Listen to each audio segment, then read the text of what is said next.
வணக்கம். கற்க கசடர நிகழ்ச்சிக்கு உங்களை வரவேற்கிறோம். மாணவர்களுக்கான பயனுள்ள ஆலோசனைகள் இந்த நிகழ்ச்சியில் வழங்கப்பட்டு வருகின்றன. உயர்கல்வி பயில விரும்புபவர்கள், குறிப்பாக 12ஆம் வகுப்பு மாணவர்கள் எந்த பாதையில் தங்கள் பயணத்தை தொடர்வது என்பதை முடிவு செய்ய வேண்டிய தருணம் இது. அந்த வகையில் இன்றைய நிகழ்ச்சியில் நுழைவுத் தேர்வுகளை எதிர்கொள்வது குறித்து விளக்கங்கள் அளிக்க கல்வியாளர் திரு ஜெயபிரகாஷ் காந்தி நமது அரங்கிற்கு வந்துள்ளார். நேர்கள் தொலைபேசி மூலமாக கேள்விகளை முன்வைத்து விளக்கங்களை பெற்றுக் கொள்ளலாம். நுழைவுத் தேர்வு தயாரிப்பு முறைகள், அதனை எளிதாக அணுகும் முறை உள்ளிட்ட பல்வேறு விஷயங்களை அவரிடம் கேட்டு தெரிந்து கொள்ளலாம். வணக்கம். வணக்கம். முதற்கட்டமா நம்ம தமிழக மாணவர்கள் மக்களுடைய மனநிலை +2 முடிச்ச உடனே பொறியியல், மருத்துவம் அதை சார்ந்தே இருக்கிறது. பொறியியல், மருத்துவம் தவிர்த்து ஏகப்பட்ட துறைகள்ல பல்வேறு வாய்ப்புகள் இருக்கு. ஆனா அதை பத்தி மக்களிடத்துல போய் சென்று சேரல. அந்த துறைகள்ல உள்ள வேலை வாய்ப்புகளுக்கு என்னென்ன மாதிரியான நுழைவுத் தேர்வுகள்லாம் இருக்கு? நிறைய இருக்குது சார். இப்போ ஒரு பையன் இப்போ டிசைனிங், கிரியேட்டிவ் இன்ட்ரெஸ்ட்லாம் இருக்குது அப்படின்னா ஃபஸ்ட்டு ஒரு ஆர்கிடெக்ட் எக்ஸாம், அது நேட்டா எக்ஸாம் சொல்லுவாங்க. அது இங்கே தமிழ்நாட்டில் நிறைய பேருக்கு பார்த்தீங்கன்னா தமிழ்நாடு கலந்தாய்வில் போகும்போது சார் எனக்கு பிஆர் கொடுங்கன்னு கேட்பான். அவனுக்கு தெரியாது இது மாதிரி ஒரு national aptitude for test for architecture, architect போனால் நேட்டா எக்ஸாம் எழுதணும் அப்படின்னு தெரியாது. இப்போ ஒரு டிசைன் கோர்ஸ் போகணும் அப்படின்னா national institute of design, NID course கொடுக்குறாங்க. ஃபேஷன் டிசைன் நிஃப்டில் வரணும். ஒன்றும் இல்லை, லா சார். இன்றைக்கி மிகப்பெரிய வாய்ப்பு ஃப்யூச்சரில் லாக்கு தேவைப்படுது. இப்போ அவருடைய ஆய்வறிக்கை பார்க்கும்போது 2020 இன்னைக்கு டிமாண்ட், அடுத்த டாக்டருக்கு அடுத்த டிமாண்ட் லாயருக்கு வரப்போகுது. அப்போது நம்முடைய தமிழக அரசு நேஷனல் இன்ஸ்டியூட் நேஷனல் லா ஸ்கூல் அப்படின்னு சொல்லி திருச்சியில் வச்சுருக்காங்க, தேசிய சட்டப்பள்ளி. அதில் தமிழ்நாட்டில் மட்டும்தான் அந்த ஒரு பெரிய ஒரு வரப்பிரசாதம் நம்முடைய மாணவர்களுக்கு 50% சீட் நம்முடைய தமிழ்நாடு ஸ்டூடெண்ட்டுக்கு இருக்குது. பட் அதுக்கு கிளாட் எக்ஸாம் கண்டிப்பாக எழுதி ஆகணும். காமன் லா அட்மிஷன் டெஸ்ட் அப்படின்னு சொல்லுவாங்க.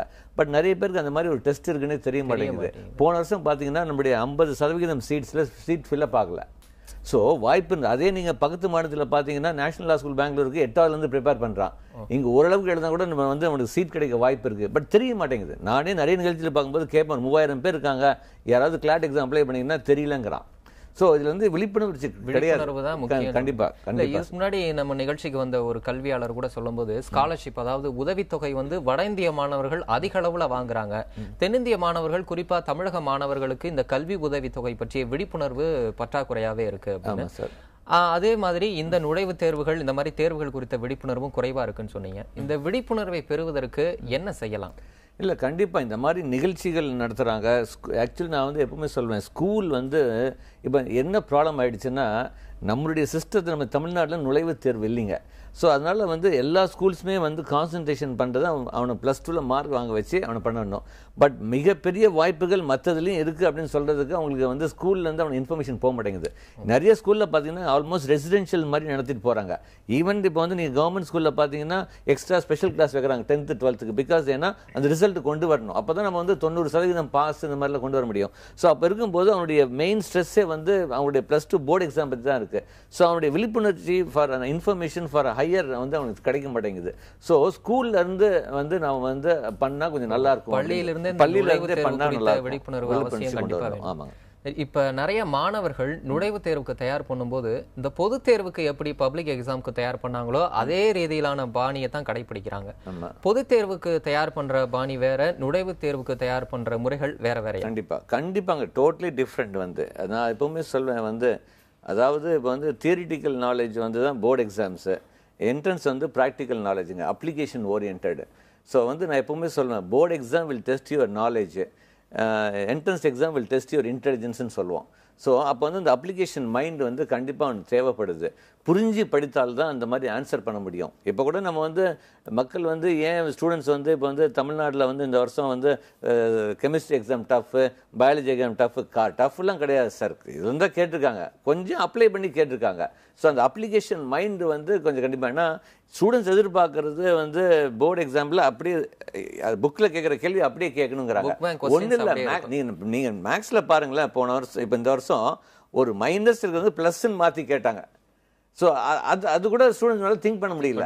ஸோ அப்போ காரணம் என்ன அப்படின்னா, அவனை அந்த போர்டு எக்ஸாம் தான் ப்ரிப்பேர் பண்ணுறோம், நம்ம மக்கப் பண்ணுறோம். அதே நீங்கள் நிறைய மாநிலத்தில் பார்த்தீங்கன்னா 9th என்ட்ரன்ஸுக்கு ப்ரிப்பேர் பண்ணுறாங்க. ஸோ அதனால தான் இப்போ கேட் எக்ஸாம் ஐஐடிக்கு வந்து பிஜி எக்ஸாம் கேட் நான் சொன்ன யூஜி முடிச்சுட்டு கேட் எக்ஸாம் இப்போ யூஜி இப்போ வந்து ரிசல்ட் வந்ததில்ல தமிழ்நாடு வந்து 29வது இடத்துல இருக்குது. இது வந்து கொஞ்சம் மனசு கஷ்டமாக இருக்குது. காரணம் என்னென்னா நம்முடைய தமிழ்நாடு மக்களுக்கு மாணவர்களுக்கு வந்து அந்த என்ட்ரன்ஸ் அப்ளிகேஷன் மைண்டே வரமாட்டேங்குது. ஸோ நம்ம வந்து கொஞ்சம் 9th ஸ்டாண்டர்ட்லேருந்தே கொஞ்சம் ஸ்கூல்லேருந்தே கொஞ்சம் அப்ளிகேஷன் ஓரியன்ட் இப்போ அது ஒரு முயற்சி வந்து இப்போ தமிழக அரசு நல்லா எடுத்திருக்காங்க. அதனால தான் இந்த வருஷம் வந்து கொஸ்டின் பேப்பரில் கொஞ்சம் அப்ளிகேஷன் ஓரியன்ட் வருங்காலத்தில் வந்து தமிழ்நாடும் ஒரு பெரிய லெவலில் எதிர்பார்க்கலாம். கண்டிப்பா. இப்ப இந்த நுழைவுத் தேர்வுகள்ல அப்ளிகேஷன் ஓரியன்ட் பயன்பாடு அடிப்படையிலான கேள்விகளுக்கு ஒரு ஆழமான அடிப்படை அறிவு தேவை மாணவர்களுக்கு. அந்த திறன் இல்லாத மாணவர்கள் இந்த நுழைவுத் தேர்வை எதிர்கொள்வதற்கு என்ன மாதிரியான தயாரிப்பு பணிகளில் ஈடுபடலாம்? இல்லை, அப்போது அந்த மாதிரி பண்ணணும் அப்படின்னா கொஞ்சம் வந்து ஒரு 4-5 வருஷம் முன்னாடி இருக்கிற கொஸ்டின் பேப்பரை வந்து அனலைஸ் பண்ணலாங்க. இப்போ நீங்கள் ஒன்றுமே இல்லைங்க, ஒரு ஐஐடி ஜேஇ எக்ஸாம் எடுத்துக்கோங்க. ஐஐடி ஜேஇ எக்ஸாமில் வந்து மேக்ஸ் எக்ஸாம் எடுத்துட்டிங்கன்னா இந்த வருஷம் நான் பல நிகழ்ச்சி நம்ம நிகழ்ச்சியிலேயே வந்து கற்காசிரியர் நிகழ்ச்சி சொன்னேன். 3 சாப்டர் வந்து கான்சன்ட்ரேட் பண்ணலாம். Algebra, integral calculus, differential calculus. இந்த 3 இதில் பார்த்தீங்கன்னா ஆல்மோஸ்ட் 70% கொஸ்டின் வருதுங்க. அதே வந்து ட்ரிக்னாமெட்ரி பார்த்தீங்கன்னா ஒரு 5% தான் வருது. நான் புரியுதுங்களா? பட் அதே அட்வான்ஸஸில் ட்ரிக்னாமெட்ரி இம்பார்ட்டன்ஸ். ஸோ கொஞ்சம் அவங்க அனலைஸ் பண்ணி படித்தா கண்டிப்பாக முடியுங்க. கொஞ்சம் வந்து பழைய கொஸ்டின் பேப்பர்ஸ் கொஞ்சம் ஆய்வு செஞ்சு பண்ணால் கண்டிப்பாக ப்ரிப்பேர் பண்ணால் கண்டிப்பாக முடியும். இப்போ நுழைவுத் தேர்வு அப்படிங்கிறது வந்து ஒரு போட்டி தேர்வாயிருச்சு. அதாவது entrance exam becomes a competitive exam. இல்லை, கண்டிப்பாக தான் சார். அது வந்து இப்போ நீங்கள் பார்த்தீங்கன்னா இப்போ இன்றைக்கி மருத்துவம் மெடிக்கல் போகணும் அப்படிங்கிறது ஒரு பெரிய ஒரு கனவு தான் பேரண்ட்ஸுக்கும் ஸ்டூடெண்ட்ஸுக்கும். பார்த்தீங்கன்னா போன வருஷம் பார்த்தீங்கன்னா 198.25 ஆல் இண்டியா எக்ஸாம்லாம் பண்ணணும் அப்படின்னா இப்போ நம்ம ஆல் இண்டியா எக்ஸாமில் நீங்கள் பார்த்தீங்கன்னா ஆல் இண்டியா ப்ரீ மெடிக்கல் டென்டலில் பார்த்தீங்கன்னா மொத்தம் 123 மெடிக்கல் காலேஜு, 29 டென்டல் காலேஜ் அந்த மாதிரிலாம் இருக்கும்போது நீங்கள் பார்த்தீங்கன்னா ஆல்மோஸ்ட் 5 லட்சம் பேர் எழுதுறதுல வந்து 46,000 ப்ளஸ் தான் வந்து கிளியரே பண்ணாங்க. நல்ல கவனிங்க, 5 லட்சம் பேரில் மொத்தம் சீட்டே வந்து 3084 சீட் தான் போன வருஷம் இருந்தது ஆல் இண்டியா ப்ரீ மெடிக்கல். 3000 சீட்டுக்கு 5 லட்சம் பேர் வந்து ஆல் இண்டியா ப்ரீ மெடிக்கலில் போட்டி போடும்போது கண்டிப்பாக வந்து அவன் ப்ரிப்பரேஷன் நல்லா இருக்கணும் இல்லைங்களா? கொஞ்சம் பிளான் பண்ணி படிக்கணும். 11th and 12th கொஞ்சம் பிளான் பண்ணி படித்தா முடியுங்க. ஸோ அது நீங்கள் சொன்ன மாதிரி நுழைவுத் தேர்வு இல்லாமல் ஒரு போட்டித் தேர்வாக மாறிடுச்சு. இப்போ தேசிய அளவில் ஒரு 80 வகையான நுழைவுத் தேர்வுகள் இருக்கு. ஆனால் நமக்கு தெரிஞ்சது ஒரு 5-10 நுழைவுத் தேர்வுகள் தான் இருக்கு. இதில் எந்தெந்த துறை ரீதியிலான நுழைவுத் தேர்வுகள் இருக்கு, அது நம்ம மாணவர்கள்ட்ட போய் சேர்ந்தா நல்லது இந்த துறை நுழைவுத் தேர்வுகள் அப்படின்னு நீங்கள் எதை நினைக்கிறீங்க? இல்லை, இப்போ வந்து உதாரணத்துக்கு வந்து சார் இப்போ வந்து சில தேர்வுகள் வந்து தெரிய மாட்டேங்குது. இப்போ உதாரணத்துக்கு வந்து ஒரு ஸ்டூடெண்ட் வந்து எம்பிஏ பண்ணணும், ஐஏஎம்ல போய் பண்ணணும் அப்படின்னா அப்போது ஐஏஎம் இந்தோர் வந்து தே ஹேவ் அன் எக்ஸாமினேஷனுங்க. அதாவது +2 முடித்த உடனே ஐஏஎம் இந்தோரில் இன்டெகிரேட்டட் எம்பிஏ ப்ரோக்ராம் கொடுக்குறாங்க. அதுக்கு அவங்க நுழைவுத் தேர்வு வைக்கிறாங்க. அது நிறைய பேருக்கு தெரியல, ஃபார் எக்ஸாம்பிள். ஸோ அதே மாதிரி வந்து நீங்கள் பார்த்தீங்கன்னா வந்து சில டீம் யூனிவர்சிட்டிஸ் இப்போ வந்து நம்மளுக்கு தெரிஞ்ச சவுத் ஈவன் நார்த்தில் சில குட் யூனிவர்சிட்டிஸ் இருக்காங்க. அந்த நுழைவுத் தேர்வு பற்றி அவங்களுக்கு வந்து இன்ஃபர்மேஷன் வர மாட்டேங்குது. இப்போ இன்ஜினியரிங்லேயே நான் சொல்கிறேன். நான் அடுத்தது வந்து பார்த்தீங்கன்னா வந்து மெடிக்கலில் வந்து சில யூனிவர்சிட்டிஸ் வந்து நார்த்தில் வந்து அதாவது காம்படிஷன் ஃபீ வாங்காமல் மெரிட்லேயே கொடுக்குற சில என்ட்ரன்ஸ் எக்ஸாம்ஸ்லாம் இருக்குது. அந்த விவரங்களில் வந்து தெரிய மாட்டேங்குது. அந்த ஒரு தான் அது மெயினாக வந்து அவங்க வந்து நெட்டில் ப்ரௌஸ் பண்ணால் வந்து கிடைக்குதுங்க. கொஞ்சம் வந்து நம்ம செய்யணுங்க. ஸ்டூடெண்ட்ஸ் வந்து கொஞ்சம் ப்ரிப்பேர் பண்ணணும். வாய்ப்புகள் நிறையா இருக்குது, அதை பயன்படுத்திக்கணும். நெட்டில் நீங்கள் எல்லாமே அவைலபிலிட்டி இருக்குங்க. சரி, இப்போ தமிழக மாணவர்களுக்கு பொது தேர்வு எழுதணும். பொது தேர்வுன்றதே நம்ம மாணவர்களுக்கு உடலாலையும் உள்ளத்தாலையும் ஒரு அழுத்தத்தை கொடுக்குது. இது முடிஞ்சவொடனே அடுத்ததா நுழைவுத் தேர்வு அப்படிங்கும் போது அவங்களுக்கு ஒரு பிரமிப்பு வருது. இந்த அழுத்தம் வந்து கண்டிப்பா தொடரும் நீங்க நினைக்கிறீங்களா? ஏன்னா நிறைய பெற்றோர்கள் மாணவர்களோட குற்றச்சாட்டாவும் இது இருக்குது. நுழைவுத் தேர்வு நீங்க வந்து இப்போ தமிழக அரசு நுழைவுத் தேர்வு ரத்து செய்த காரணமே வந்து கிராமப்புற மக்கள் வந்து நுழைவுத் தேர்வுடைய கோச்சிங் கிளாஸை பண்ண முடியல. இப்போ நல்ல சிட்டியில் இருக்கிறவங்க வந்து பணம் கொடுத்து பண்ணுறாங்க. ஸோ இந்த ஒரு குற்றச்சாட்டு வந்து ஒரு மிகப்பெரிய குற்றச்சாட்டு. அதனால் வந்து நுழைவுத் தேர்வு அதனால் நுழைவுத் தேர்வு எடுத்தாங்க. ஒரு உண்மையான காரணம் கூட. பட் இப்போ நீங்கள் பார்த்தீங்கன்னா அதனால தான் இப்போ தேசிய அளவில் கூட நீங்கள் பார்த்தீங்கன்னா முடிஞ்ச அளவுக்கு என்ன பண்ணுறாங்க, நம்மளுடைய மினிஸ்டர் ஆஃப் ஹியூமன் ரிசோர்ஸ் இல்லை ஐஐடி இந்த மாதிரி எல்லாமே வந்து அவங்க வந்து என்ன சொல்லியிருக்காங்க, ஐஐடிக்கோ என்ஐடிக்கோ எல்லாத்துக்குமே +2 எக்ஸாம் முடித்து அடுத்த 2 வாரத்தில் முக்கால்வாசி எக்ஸாம் முடிக்க சொல்கிறாங்க. ஸோ அந்த கோச்சிங்கிறது இல்லாமல் அவன் படித்து +2ல் இருக்கிற ப்ரெஷர் அப்படியே கண்டினியூ பண்ணலாம். ஸோ அந்த முயற்சிகள் நடந்துட்டு தான் இருக்குது, வெற்றிகரமாக நடந்துட்டு தான் சார் இருக்குது. நல்லது, நம்ம தொடர்ந்து பேசலாம். ஒரு நேர் இணைப்பில் இருக்கிறார் சின்னப்பா, திருவண்ணாமலை. வணக்கம். வணக்கம் சார்.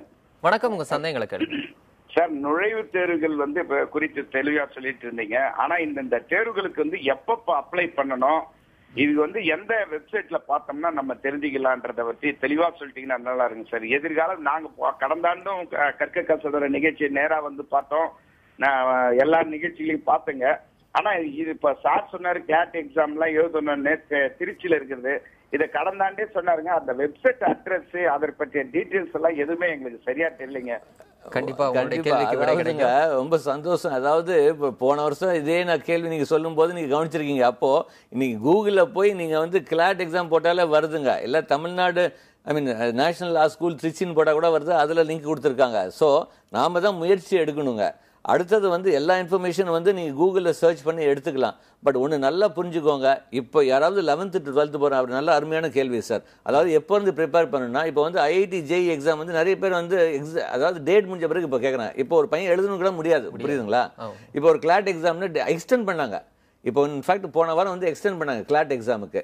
நிறைய பேருக்கு அப்போ கூட தெரியல, எக்ஸ்டெண்ட் பண்ணது கூட தெரியல. ஸோ நான் என்ன சொல்கிறேன் அப்படின்னா, நான் ஒரு பேரண்ட் வந்து 11th and 12th படிக்கிற பேரண்ட் வந்து 12th நுழையும் போது அக்டோபர் மாதத்திலிருந்தே தினசரி பத்திரிகைகள் தமிழ் ஆங்கில பத்திரிகையிலும் வெப்சைட்லையும் ரெகுலராக வாரத்துக்கு ஒரு நாள் கொஞ்சம் அப்டேட் பண்ணி பண்ணுறது ரொம்ப பெட்டர் சார். அதுக்குன்னு நுழைவுத் தேர்வுக்காகவே சில இணையதளங்கள் இருக்குது சார். அதாவது என்ட்ரன்ஸ் எக்ஸாம் டீட்டெயில்ஸ்னு போட்டாலே இணையதளங்கள்லாம் நிறையா இருக்குங்க. அந்த இணையதளத்திலேயே வந்து எல்லா விவரங்கள் வருதுங்க, கண்டிப்பா வருதுங்க.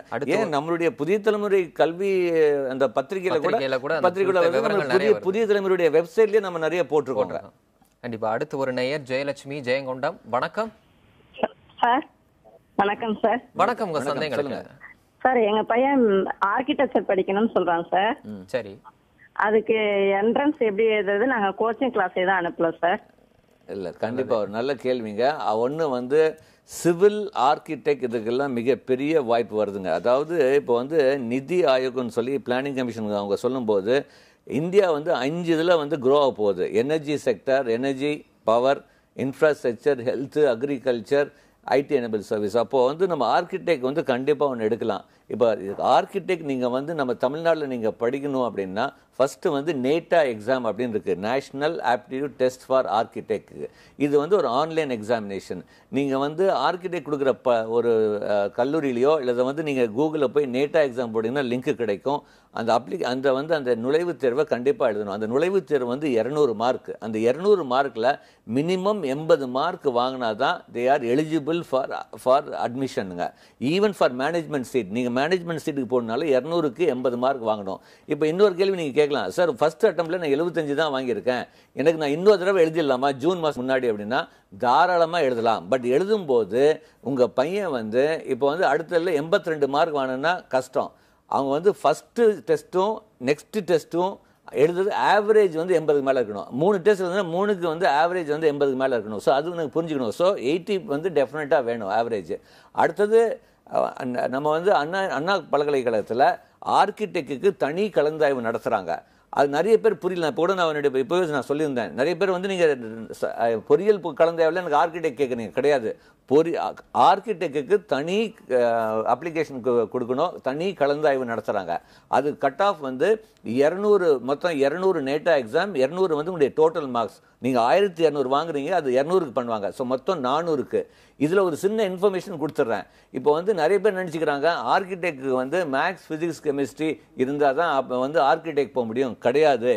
Even commerce students with business maths, very important. Again நான் சொல்கிறேன், காமர்ஸ் படிக்கிற ஸ்டூடெண்ட்டு வித் பிஸ்னஸ் மேக்ஸ் இருந்தால் கூட நேட்டா எக்ஸாம் எழுதி நம்ம அண்ணா யூனிவர்சிட்டி நடத்துகிற கலந்தாய்வில் ஆர்கிடெக்ட் நடத்துகிற அந்த தனி கலந்தாய்வில் கலந்துக்கிட்டு அவங்க வந்து ஆர்கிடெக்ட் ஜாயின் பண்ண முடியும். நல்லது. அடுத்ததா ஒரு நேயர் சீனிவாசன் சேலம். வணக்கம் சார். வணக்கம் சார். வணக்கம். உங்க சந்தேகம் சார். சார் இந்த டான்செட் எப்போ கால் ஃபார் வருது? டான்செட் வந்து கால் ஃபார் வந்துருச்சுங்களே. டான்செட் வந்து for MBA, MCA, ME, MTech 3க்குமே வந்துருச்சுங்க. நீங்கள் வந்து அண்ணா யூனிவர்சிட்டி வெப்சைட்லேயோ அல்லது வந்து உங்கள் ஊர் நம்ம இப்போ சேலத்தில் இருக்கீங்கன்னா சேலம் இன்ஜினியரிங் காலேஜ் இருக்கு இல்லைங்களா, கவர்மெண்ட் இன்ஜினியரிங் காலேஜ் சேலத்தில், அங்கே போனீங்கன்னா அங்கே வந்து எல்லா அவங்க டான்செட்டுக்கு இது ஃபார்ம்ஸ் கொடுக்குறாங்க. நல்லது. அடுத்து ஒரு நேயர் ஜான் நெல்லை. வணக்கம். வணக்கம் சார். வணக்கம். உங்க சந்தேகங்களை கேளுங்க சார் நான் பிஇ கம்ப்யூட்டர் சயின்ஸ் முடிச்சிருக்கேன். Very good. இப்போ நான் எம்பிஏ படிக்கலாம்னு இருக்கேன். ரைட்டுங்க. எம்பிஏக்கு எனக்கு தெரிஞ்ச என்ட்ரன்ஸ் எக்ஸாம் பார்த்தீங்கன்னா கேட் அப்படின்னு என்ட்ரன்ஸ் எக்ஸாம். சரி. இப்போ கேட் எக்ஸாம் எப்படி ப்ரிப்பேர் பண்ணணும், ப்ரிப்பரேஷன் எப்படி இருக்கணும், காம்படிஷன் எப்படி இருக்கு, எப்போ அந்த எக்ஸாம் வந்து கண்டக்ட் பண்றாங்க, அப்புறம் எம்பிஏக்கு கேட் மட்டும் தான் இருக்கா இல்ல மற்ற எல்லா எக்ஸாம்ஸ்லாம் உண்டா, அந்த மாதிரி டவுட் சார். கண்டிப்பா ஏகப்பட்ட நுழைவுத் தேர்வுகள், பட் முக்கியமான நுழைவுத் தேர்வுகள் எம்பிஏக்கு பத்தி நான் சொல்லிடுறேன். நீங்க கேட்டுக்கு வந்து ஃபர்ஸ்ட் செப்டம்பர் மாதம் அப்ளிகேஷன் போடணும். நவம்பர் டிசம்பர் மாதத்தில் எக்ஸாம் நடக்கும், மோஸ்ட்லி நவம்பரில். ஸோ நீங்கள் வந்து ஆல்மோஸ்ட் ப்ரிப்பரேஷன் வந்து கேட்டுக்கு வந்து நீங்கள் ப்ரிப்பேர் பண்ணாலே அதுக்கு சார்ந்து நிறைய நுழைவுத் தேர்வுகள் எழுதலாம். ஸோ நான் வந்து எப்போவுமே ஒரு ஸ்டூடெண்ட்டுக்கு சொல்கிறது, எம்பிஏ போகிற ஸ்டூடெண்ட்ஸ் வந்து கேட்டுக்கு ப்ரிப்பேர் பண்ணால் கேட் எக்ஸாம் அப்ளை பண்ணணும். நெக்ஸ்ட்டு சாட், எக்ஸ்ஏடி சாட், அடுத்தது வந்து மேட் எக்ஸாம், அடுத்தது சிமேட், அதாவது காமன் மேனேஜ்மெண்ட் அட்மிஷன் டெஸ்ட்டு. அதுக்கப்புறம் சில பர்டிகுலர், இப்போ உதாரணத்துக்கு சிம்பியாசிஸ் இருக்குது பூனேயில், அவங்களும் ஸ்னாப் டெஸ்ட் வைக்கிறாங்க. தமிழ்நாட்டில் டான்செட் நடத்துகிறாங்க. ஸோ அதுக்கப்புறம் வந்து இப்போ எம்சிஏக்கு போனால் அதுக்கு தனி செட் வந்து என்ஐடி அவங்க நடத்துகிறாங்க. ஸோ இப்போ வந்து நீங்கள் ப்ரிப்பரேஷன் ஓரளவுக்கு வந்து நீங்கள் வந்து கேட்டுக்கு ப்ரிப்பேர் பண்ணாலே இந்த மாதிரி எக்ஸாம்ஸ் நீங்கள் அப்ளை. நான் வந்து எப்பவுமே ஸ்டூடெண்ட்ஸ் வந்து ஒரு எக்ஸாம் ஒரு மாணவர் எம்பிஏ பண்ணணும்னா அட்லீஸ்ட் 5 தேர்வுக்கு, அதான் நான் வந்து தமிழ்நாட்டில் வந்து நான் சொல்லுவேன், கேட்டு, மேட்டு, ஜாட்டு, சிமேட்டு, டான்செட், கண்டிப்பாக அந்த 5 நுழைவுத் தேர்வு எழுதினால் கண்டிப்பாக மிகப்பெரிய உங்களுக்கு வந்து ஆப்பர்ச்சுனிட்டிஸ் கிடைக்குது, நிறைய ஆப்ஷன்ஸ் கிடைக்கும். எதில் நல்ல மார்க் வாங்கிறீங்களோ அது பொறுத்து நீங்கள் அது சார்ந்த, ஏன்னா சில கல்லூரிகள் கேட் வாங்குவாங்க, சில கல்லூரி மேட் ஸ்கோர் எடுத்துக்குவாங்க. ஸோ நீங்கள் அந்த 5 எக்ஸாம் எழுதும்போது ப்ரிப்பரேஷன் ஒன்று தான், பட் 5 எக்ஸாம் எழுதும்போது உங்களுக்கு எல்லா ஆப்ஷன்ஸும் கிடைக்கும். இப்போ +2 முடித்த மாணவர்கள் இந்த பிட்சாட் அந்த நுழைவுத் தேர்வு எழுதும்போது அவங்களுக்கு வந்து இந்த லாஜிக்கல் ரீசனிங், இந்த ஆப்டிடியூட் கொஸ்டின்ஸ்லாம் கேட்குறாங்க. பார்த்தீங்கன்னா இப்போ 12ஆம் வகுப்பு மாணவர்களுக்கு அதிகமாக அறிமுகம் இல்லாதது இந்த ஆப்டிடியூட் வகையிலான வினாக்கள். அப்போ அதை அவங்க எந்த வகையில் எதிர்கொள்வாங்க? இல்லை கண்டிப்பாக சார். இப்போ பிட்சாட்டில் நீங்கள் பார்த்தீங்கன்னா 15 கொஸ்டின் இங்கிலீஷும் 10 கொஸ்டின் லாஜிக்கல் ரீசனிங். இது வந்து ஒரு டேர்னிங் பாயிண்ட், இது வந்து ஒரு டிசிஷன், அதாவது ஒரு ஸ்டூடெண்ட்டுடைய அவன் ஹையர் மார்க்குக்கு இது பெரிய ரோல் ப்ளே பண்ணுது சார். இப்போ வந்து ஒரு ஸ்டூடெண்ட் வந்து நான் என்ன சொல்லுவேன் அப்படின்னா, அவங்க இப்போ நிறைய பசில்ஸ் ஐக்யூலாம் பண்ணணும் சார். ஃப்ரீயாக இருக்கும்போது டெய்லி ஒரு பசில் பண்ணால் கூட போதும். இப்போ நிறைய புக்ஸ் இருக்குது, சவுந்தரா தேவி, ஜார்ஜ் சம்மன், இந்த மாதிரிலாம் கொஞ்சம் அந்த மாதிரி பண்ணாலே போதும் சார். அந்த மாதிரி கொஸ்டின் ஈஸியாக அவங்க அட்டன் பண்ணிட்டு வரலாம். அடுத்ததாக ஒரு நேயர் மலர்மன்னன் பூந்தமல்லி. வணக்கம். வணக்கம் சார், என்னோட பேர் மலர்மன்னன். சொல்லுங்க, உங்க சந்தேகங்களை கேளுங்க சார். ஆக்சுவலா பாத்தீங்கன்னா நான் எம்சிஏ முடிச்சிருக்கேன். எனக்கு வந்து பிஹெச்டி பண்ண ஆசை இருக்கு சார். ஸோ அதனால என்ன பண்ணுறேன்னா, இப்போ central government for example Indian atomic research centre, அதுல வந்து அதாவது மாசம் வந்து 18,000 ரூபாய் ஸ்டைபண்டோட வித் பிஹெச்டி ஒரு 2 இயர்ஸ் வந்து டியூரேஷனுக்கு கோர்ஸ் பண்றாங்க. சரிங்க, ஓகேங்களா. அதே மாதிரி எந்தெந்த ரிசர்ச் சென்டர், இப்போ இஸ்ரோ, அதே மாதிரி நம்ம இந்தியாவில் இருக்க சென்ட்ரல் கவர்மெண்ட்ல எதே மாதிரி பிஹெச்டிக்கு தனியாக என்ட்ரன்ஸ் வச்சு வித் ஸ்டைபண்ட் தராங்க, அது கான்செப்ட் பண்றாங்கன்னு தெரிஞ்சுக்கணும் சார். இல்லை கண்டிப்பாக sir. Indian institute of science, IIT, IAST, Indian institute of space technology, university of Pune, இப்போ வந்து சில டாப் யூனிவர்சிட்டிஸில் வந்து நீங்கள் வந்து அவங்க நடத்துகிற நுழைவுத் தேர்வு அந்த நீங்கள் பிஹெச்டிக்கு வந்து நீங்கள் பண்ணுறாங்க போது அவங்க ஸ்டைஃபன் கண்டிப்பாக கொடுக்குறாங்க. ஸோ நீங்கள் வந்து அதில் எலிஜிபிலிட்டி இருந்துச்சுன்னா கண்டிப்பாக வந்து இது பண்ணலாம். அடுத்தது வந்து அதெல்லாம் பார்க்கும்போது ஒரு பேஸும் பண்ணுறாங்க. இப்போ வந்து நிறைய இடத்துல வந்து நீங்கள் கேட் எக்ஸாம், இப்போ நீங்கள் சொல்லுவீங்க கேட் வந்து ஒன்லி ஃபார் பிஜி அட்மிஷன், எதுக்கு பிஹெச்டிக்கு பார்க்கணும் அப்படின்னு நீங்கள் கேட்கலாம். பட் கேட் வந்து கிவ்ஸ் அ பேஸ். இப்போ ஐஐடியில் நீங்கள் ஒரு எம்எஸ் பை ரிசர்ச் மாதிரி ரிசர்ச் ஓரியன்ட் ப்ரோக்ராம்ஸ் நீங்கள் பண்ணும்போது கேட் குவாலிஃபை ஆயிருந்தாலே வந்து ஒரு ஆப்பர்ச்சுனிட்டி கொடுக்குறாங்க. அதே நீங்கள் பார்த்தீங்கன்னா park school, Baba atomic research, நீங்கள் அட்டாமிக் ரிசர்ச் பற்றி சொன்னீங்க, பார்க் ஸ்கூலில் கூட நீங்கள் வந்து கேட் குவாலிஃபை இருந்தால் தான் நீங்கள் அந்த ஸ்டைஃபண்டே கொடுக்குறாங்க.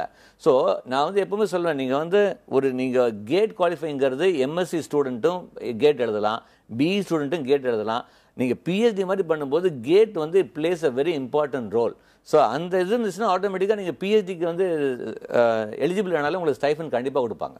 நல்லது. அடுத்து ஒரு நேயர் பிரேம்ராஜ் ஆவடி. வணக்கம். வணக்கம் சார். வணக்கம், உங்க சந்தேகங்களை கேளுங்க. ஆக்சுவலா எனக்கு 3 டவுட்ஸ். நான் வந்து இப்ப பிஇ 4th இயர்ல இருக்கேன் சார். ஆக்சுவலா இப்ப நான் வந்து பிஜி பண்றதா இருந்தா நம்ம இந்தியாவில எம்பிஏ ஒரு எம்பி அது பெஸ்டா இல்ல அப்ராட்ல போய் பண்றதான்னு ஒரு டவுட் சார். நெக்ஸ்ட் வந்துட்டு நான் இப்ப இமீடியட்டா வந்துட்டு ஏதாவது ஆக்சுவலா பாலிடெக்னிக் ஒரு ஆர்ட்ஸ் அண்ட் சயின்ஸ் காலேஜஸ்ல நான் சேர்ந்துட்டு அதுக்கப்புறம் பிஜி பண்ண பெட்டரா, அப்படி இல்லைன்னா வந்துட்டு நெக்ஸ்ட் 1 இயர் வந்து நான் என்ட்ரன்ஸ் எக்ஸாம் ஃபார் எக்ஸாம்பிள் கேட்டுக்காக உட்காந்து ஃபுல் ஃபிளெஜ்டா ப்ரிப்பேர் பண்ணிட்டு என்ட்ரன்ஸ் எக்ஸாம் டேக் ஓவர் பண்ணி அதுக்கு மூலமா பிஎஸ்சியூல பிளேஸ் ஆகிறது பெட்டரா சார்? இதுல எந்த சாய்ஸ் எடுக்கலாம்? நான் have a doubt sir. Right. இப்போ வந்து இது பெட்டரா அப்படின்னு கிடையாது. இப்போ நீங்கள் வந்து ஒன்று நல்லா புரிஞ்சுக்கோங்க, இந்தியாவில் வந்து நீங்கள் டாப் லெவல் ஐஐடி, என்ஐடி, இந்த மாதிரி பிட்ஸ், இந்த மாதிரி டாப் லெவல் யூனிவர்சிட்டிலாம் பண்ணணும்னா கண்டிப்பாக நீங்கள் கேட் குவாலிஃபை ஆகணும். நான் வந்து எப்பவுமே சொல்லுவேன் இந்தியாவில் நீங்கள் பண்ணணும் அப்படின்னு. பட் ஒன்று நல்லா புரிஞ்சுக்கோங்க, இந்தியாவில் நீங்கள் எம்இ எம்டெக்லாம் பண்ணும்போது even including IIT you should be mentally prepared for teaching job இல்லைன்னா ரிசர்ச் ஜாப். இப்போ நீங்கள் வந்து யூஎஸ் போகணும் அப்படின்னா நீங்கள் வந்து கண்டிப்பாக எம்எஸ் யூஎஸில் போய் பண்ணணும் அப்படின்னா ஜிஆர்இ எக்ஸாம் எழுதணும். இன்றைக்கி டாப் யூனிவர்சிட்டிஸில் உங்களுக்கு கொஞ்சம் ஃபண்டிங்கோட வேணும் அப்படின்னா கண்டிப்பாக வந்து நீங்கள் ஜிஆர்இயில் வந்து 340க்கு ஆல்மோஸ்ட் 320க்கு மேலே வாங்கணும். டோஃபலில் வந்து 115 அவ்வளோ 120 அந்த அளவுக்கு மார்க் வாங்கி உங்களுடைய ஸ்டேட்மெண்ட் ஆஃப் பர்பஸ் நல்லா இருந்தால் உங்களுக்கு ஃபண்டிங்கோட உங்களுக்கு வந்து அட்மிஷன் கிடைக்கும். இல்லை வந்து நீங்கள் எம்பிஏ நீங்கள் சொன்னீங்க அப்ராடில் பண்ணணும், எம்பிஏல டாப் பிஸ்னஸ் ஸ்கூல்ஸ் நீங்கள் அப்ராடில் நீங்கள் பண்ணணும் அப்படின்னா கண்டிப்பாக உங்களுக்கு ஒர்க் எக்ஸ்பீரியன்ஸ் கண்டிப்பாக இருக்கணும். ஒர்க் எக்ஸ்பீரியன்ஸ் இருந்து ஜிமேட் எக்ஸாம் எழுதி 800க்கு ஆல்மோஸ்ட் 720க்கு மேலே வாங்கினா தான் டாப் பிஸ்னஸ் ஸ்கூல்ஸில் உங்களுக்கு கிடைக்கும். இன்னொரு விஷயம் சொல்கிறேன் சார், நான் வந்து ஜிஆர்இ எழுதணுமா ஜிமேட் ரெண்டுமே எழுதணுமா நான் அப்ராட் எம்பிஏ பண்ணுறதுக்கு அப்படின்னா கிடையாது. Even GRE score also is been accepted by many top business schools. So but நீங்கள் எதில் போகணும் அப்படின்னு தகுந்த மாதிரி பண்ணிக்கோ. பட் இந்தியாவில் நீங்கள் பண்ணணும்னா கண்டிப்பாக 1 இயர் நீங்கள் வந்து கொஞ்சம் பார்ட் டைம் ஜாப் மாதிரி பண்ணிட்டு கேட்டுக்கு ப்ரிப்பேர் பண்ணிங்கன்னா தாராளமாக பண்ணலாம். இறுதியாக ஒரு கேள்வி, உங்கள் பதில சுருக்கமாக சொல்லுங்கள், ஏன்னா நேரம் இல்லை. அகில இந்திய அளவில் தமிழக மாணவர்கள் வெற்றி பெறும் வாய்ப்பு வந்து ரொம்ப குறைவாக இருக்கு. நீங்கள் அவங்க வெற்றி பெறுவதற்கு என்னென்ன வழிமுறைகளை கையாளலாம் சுருக்கமாக அவங்க பதில்? சுருக்கமாக பார்க்கணும் அப்படின்னா சார், ஒவ்வொரு எக்ஸாமுக்குடைய ப்ரீவியஸ் கொஸ்டின் அனாலிசிஸ் ஒரு 4 இயர்ஸ் வந்து அவங்க அனலைஸ் பண்ணி ப்ரிப்பேர் பண்ண ஆரம்பிக்கணும் சார். அடுத்தது வந்து அவங்க வந்து என்ன கட் ஆஃப், இப்போ வந்து உதாரணத்துக்கு இப்போ ஐஐடி ஜேஇ எக்ஸாம் எடுத்துக்கோங்களேன். இப்போ வந்து அவங்க வந்து இந்த வருஷம் கட் ஆஃப் வந்து வி எக்ஸ்பெக்டிங் 122 மார்க்ஸ். 360க்கு 120 மார்க் வாங்கினா யூஆர் குவாலிஃபைட். ஸோ அதுக்கு தகுந்த மாதிரி அவங்க ஒரு பிளான் பண்ணி படித்தா கண்டிப்பாக முடியும் sir. So they should know the cut off, they should know previous year எதில் கேட்டிருக்காங்க, அதெல்லாம் பேஸ் பண்ணி பண்ணால ஓரளவுக்கு நம்ம சாதிக்க முடியும். சரி, நேயர்கள் இன்னொரு கேள்வியும் முன்வைக்கிறாங்க. இப்போ +2 முடிச்ச உடனே என்னுடைய கனவு வந்து இப்போ நான் ஐஐஎம் ஐஐடி அந்த மாதிரி ஒரு பெரிய நிறுவனத்தில் சேர முடியும் நினைக்கும் போது அந்த வாய்ப்பு தவறி போன நேரத்தில் நான் யூஜி வேற கல்லூரியில் சேர்றேன். அப்போ பிஜியில் அந்த கனவை நான் நிறைவேற்றிக்கிறதுக்கு என்ன செய்யலாம் சார்? கண்டிப்பாக ஃபர்ஸ்ட் இயர்லேருந்தே ப்ரிப்பேர் பண்ணி. இப்போ நீங்கள் பார்த்தீங்கன்னா இப்போ இந்த ஒரு நேயர் வந்து ஃபைனல் இயர்லேருந்து கேட்குறாங்க.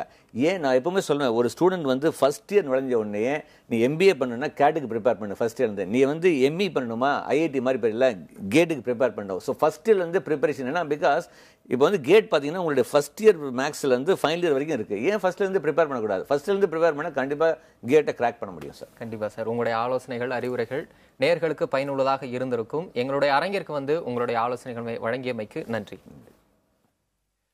நுழைவுத் தேர்வுக்கு தயாராகும் நுணுக்கங்களை அறிய இந்நிகழ்ச்சி உங்களுக்கு உறுதுணையாக இருந்திருக்கும் என்று நம்புகிறோம்.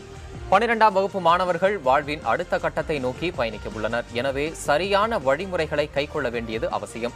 நிகழ்ச்சியின் மறு ஒளிபரப்பை மறுநாள் காலை 5:30 மணிக்கு பார்க்கலாம். இணையதளத்தில் பார்க்க விரும்புவோர் www.pudiyathalaimurai.tv என்ற முகவரியில் காட்சிகளை பார்க்க முடியும். உங்களது கருத்துக்களை feedback@pudiyathalaimurai.tv என்ற மின்னஞ்சலில் தெரிவிக்கலாம். புதிய தலைமுறை வழங்கும் கற்க கசடர நிகழ்ச்சி வேலூரில் உள்ள எத்திராஜம்மாள் பாலசுந்தர முதலியார் திருமண மண்டபத்தில் நாளை நடைபெற உள்ளது. ஆர்வமுள்ள மாணவர்கள் இதில் கலந்து கொள்ளலாம். அண்மைச் செய்திகளுக்கு தொடர்ந்து இணைந்திருங்கள் புதிய தலைமுறையுடன்.